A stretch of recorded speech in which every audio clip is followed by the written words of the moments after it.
Hello, my name is Daniel Button, and today I'm going to show you how to make marinara sauce. Okay, now this is probably one of the easiest sauces you can make and also one of the most versatile.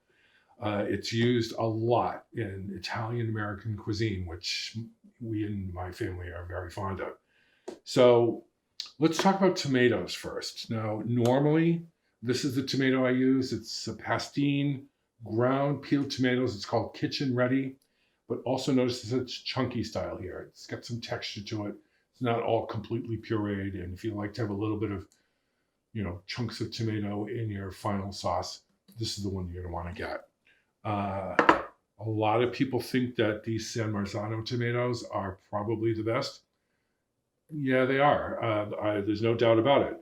However, you can often get these cans of tomatoes for a dollar or less in local supermarkets. Where this can, which represents about three cans, 3 28-ounce cans, is $6.99 at Market Basket. But a typical 28-ounce can could cost anywhere to $3.50, $4 a can. So these are on sale at Market Basket a lot for $6.99. If you can get them, get them. But if you can't, use these pastine kitchen ready tomatoes. These are really good. Okay, so the first thing we do when we make marinara sauce is we need some chopped garlic. Marinara sauce is simple. It's tomatoes, chopped garlic, salt, olive oil, pepperoncino, a little crushed red pepper if you like, and that's about it. I mean, it's really as simple as that. So first thing we're going to do is, typically what I do is for each can of tomatoes, I'll put in 2.5 or 3 cloves of garlic, depending on the size of the garlic. So, and we don't want to use, say, minced garlic in this because the garlic flavor would be far too strong. I like to use sliced garlic in this preparation. So I'm going to slice a couple of cloves of garlic here. I have some more that are already done, just to give you an idea. Okay, so we have some sliced garlic here. All right, we'll put this in with the rest of them. You'll have some little pieces of garlic in your finished product, but that's okay because it's not crushed or minced, it's not going to be really strong. This will be sort of a more subtle garlic flavor. Now this is the can of San Marzano tomatoes here. What you're going to see is you've got peeled tomatoes, okay? And we're going to want to crush these with your hands, okay? It's kind of the fun of working in the kitchen. And thing to do is just to reach your hand in there. See, look how beautiful those are. One of the things about San Marzano tomatoes that everyone says are so wonderful is that they don't have a lot of juice in them. There's a lot of pulp, not a lot of seeds, so that you get a nice sauce from that. That's why, again, I like these pastine tomatoes. They don't have a lot of water in them. They don't have a lot of seeds, and there's plenty of pulp. Okay, so I'm going to stick my hand in these tomatoes and give them a good crush. Make sure that you have your hands underneath the juice in here, because if you were to crush these tomatoes without your hands, as you crush the tomatoes, you're going to get squirts of tomato everywhere. It could be a big mess. Okay, but by putting your hands in these tomatoes, you can feel if there's any sort of hard ends. See, this is where the stem was, and if it's really hard, it's not going to break down in the sauce. You can also feel if there's any pieces of like peel that didn't actually get removed. Now here's a kind of a hard stem here. I'm going to take that piece out, throw that away. Get under there and give them a good squeeze. Crush them nicely. Here's another one that's got a kind of a hard stem. I'm going to take that one out.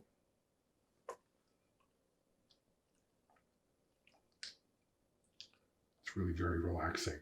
Kind of, there's something about, I mentioned this with the bread as well. The oatmeal bread that we made recently. There's something about getting your hands into your food, and it gives you some it gives you kind of a good feeling, like you're actually, working in the kitchen and getting a hands dirty and really, you're involved, much more involved than say if you just opened up a can of something and threw it in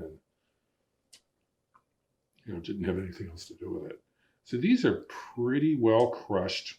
You don't have to squeeze them up into like minuscule pieces. They will break down a little bit more as we cook them. Oh, get another little stem here. Take that one out. That also had a little piece of skin with it. But these are pretty well done.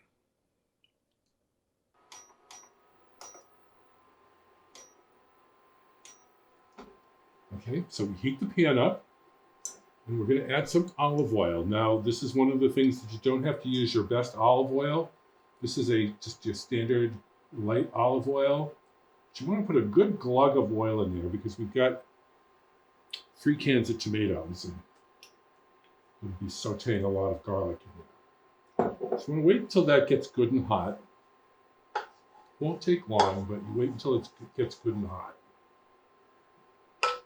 And then what we're going to do is we're going to cook the garlic, then we're going to add the crushed red pepper, and a little salt, and we're going to give the tomatoes a good stir. We'll toss the tomatoes in and give them a good stir. After that, then we'll simmer it, and 20 minutes later it'll be done. Now, just make sure that your pan is hot. I've got my hand slightly over the oil. I can smell the olive oil cooking. Again, these induction cooktops here are, heat up pretty fast. So I'm just going to wait. I've got this induction cooktop set at 320. I think I'm actually going to turn it up to 360. So it'll be about this, about the same temperature as a frying pan, electric frying pan. You want it to be about 350. It's still not hot enough yet. Just another moment.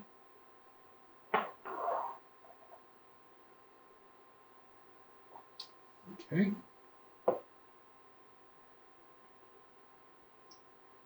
The smell of the olive oil coming up from the pan is really very seductive. It's very, very nice.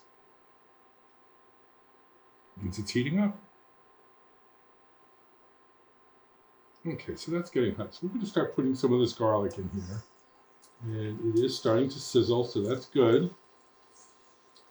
And again, we have 3 garlic cloves per can of sauce or of tomatoes. So that's about 9 garlic cloves sliced. Somewhere here. Give those a stir.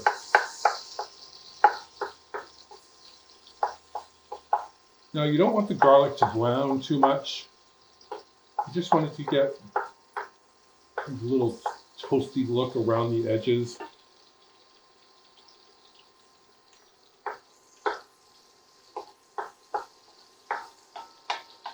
You also want to try and, the reason I'm using this is a bouillabaisse pan rather than a Dutch oven, because what I found is that if you're cooking garlic in, in one of these pans, and it's the garlic and the crushed red pepper don't have a good amount of oil in there, then the crushed red pepper can stick to the bottom of the pan, and you don't want that.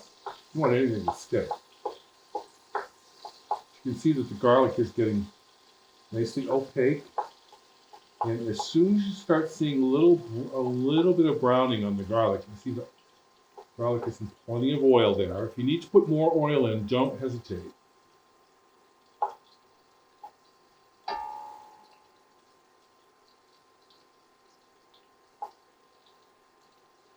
If you cook the garlic any more than just lightly brown, the garlic can be bitter, and you don't want that. So I'm keeping my eye on this, keeping it going, keeping it stirring. Watch for the thinner pieces of garlic, see like that one there. You want to make sure that you keep an eye on the thinner ones.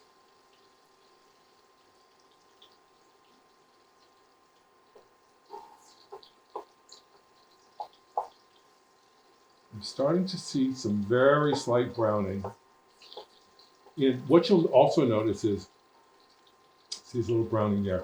What you'll also notice is that as you drag your spoon across the bottom surface of the pan, it's starting to get a little tacky, a little bit sticky, and that's from the garlic. Okay, this is really starting to brown nicely now, so I'm going to add my crushed red pepper. And we like it a little on the spicy side here, so that's a good pinch of crushed red pepper. You let that go for no more than 30 more seconds. Again, you don't want this to over brown. You can see some nice browning there, that's beautiful.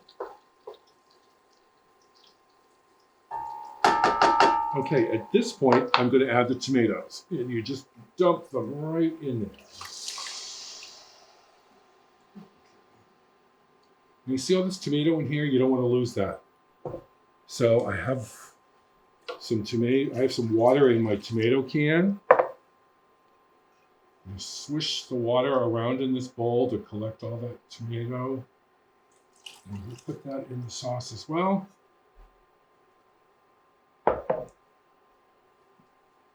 We're going to give this a stir.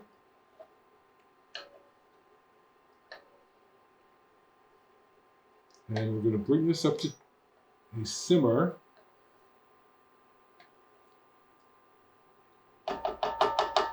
Another thing you want to do at this point is you want to salt the tomatoes.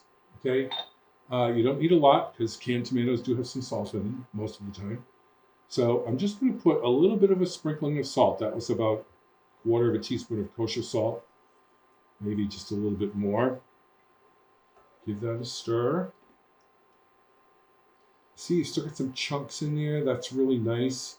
We will go in afterwards and use an immersion blender to kind of finish that off a little bit so that the chunks are a little less predominant. It's pretty chunky at this point. So we'll bring this up to a simmer.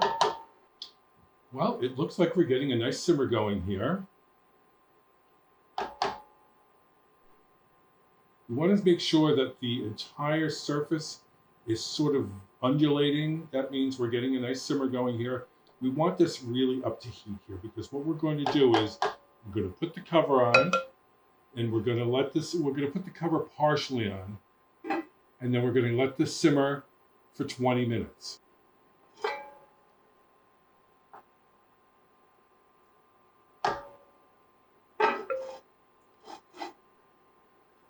We're going to come back in 20 minutes and we're going to taste this and adjust the seasoning, and then we'll take it from there. Well, it's been 20 minutes and it has been simmering away nicely. I mean, it's got a beautiful texture. Look at that. Nice chunks of tomato in there and garlic, and it has settled down a little bit. It's simmered down. A little bit of the water has evaporated. So here's my immersion blender, and I'm going to set this at the lowest speed on here because I want to have a little bit more control on that. You want to make sure that the head of the immersion blender is underneath the surface, just like when we were crushing the tomatoes, so that the tomato sauce doesn't go all over the place.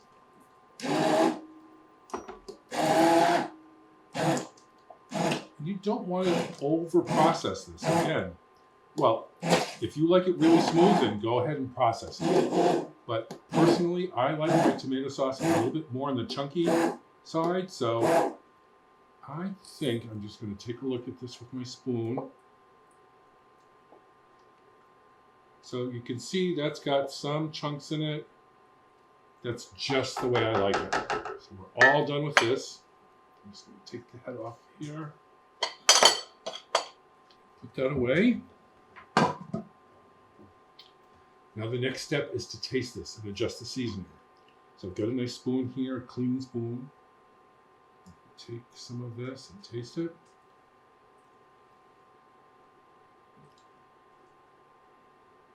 Well, you can really taste, even though I used a light olive oil, you can taste the olive oil in here. It's really nice. What I'm finding is it does not need any more salt. The salt is fine. The crushed red pepper is fine. I do think it's a little on the acidic side. So I've got a little bit, and I know people are going to say, oh no, you should put sugar in tomato sauce or whatever. But you know something, my personal opinion is This sauce is a little acidic. It needs a little sugar to balance that acidity out. It's not going to be sweet. I'm not going to put a whole lot in there. What I typically find is about 3/4 of a teaspoon per 28 ounces of tomatoes is just about right. That's the Pastine tomatoes. These San Marzano tomatoes are a little sweeter, so I'm probably not going to need as much, and I'm going to take my time in adjusting that seasoning. So that's about a teaspoon. Give it a stir. Taste again.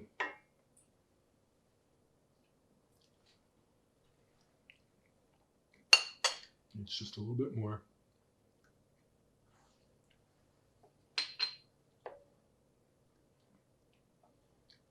This is what you should always do. Adjust the seasoning at the end, because if I were to put the sugar in before, it might be too harsh. It might be too concentrated.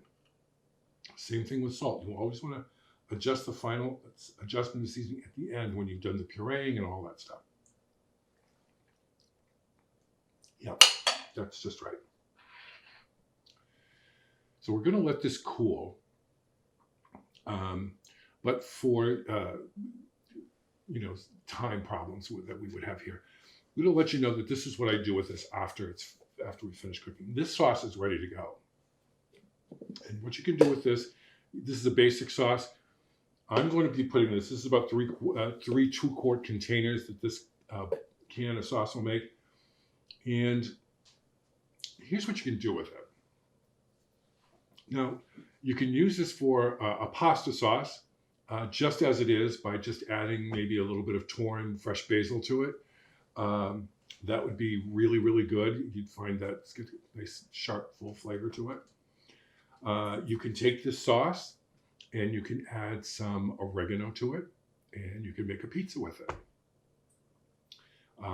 That's a very easy thing to do. Again, basic sauce. Another thing that you could probably do with this is, and I've done this oftentimes, is to take this sauce, add some sauteed onion and a couple of bay leaves, and cook my meatballs in this sauce. The bay leaves, kind of a nice different taste rather than oregano and basil all the time with tomato. So that's another good way of using this sauce. Say you were making chicken cacciatore, or some sort of a chicken dish. You can always saute your chicken thighs or chicken breasts, whatever you want to use, with some peppers and onions. Add, a couple of cups of this sauce, and you've got a really wonderful dish. So make up some of this. Use 3 or 4 cans. If you have a big pot, use 3 or 4 cans and make up a great big pot of this and put it in your freezer. Make sure you label it, because you don't want to hold this for much more than, say, 3 or 4 months. But put some of it in your freezer and have it on hand for, any kind of a dish that you might want. Or if you've got people coming over unexpectedly, you can take some of the sauce out, microwave it until it's hot again, and right from the freezer, and cook some pasta, and you're ready to go. So thank you very much for coming and learning how to make marinara sauce. We'll come up with some more recipes, and we'll film another one of these for you real soon. Thanks very much. Take us into your kitchen. Show us what's on your stove. We know that sandwich cooks are the best. Cook us a dinner and tell us the rest of your COVID stories and setbacks. But make it yummy to dine, 'cause it's eggs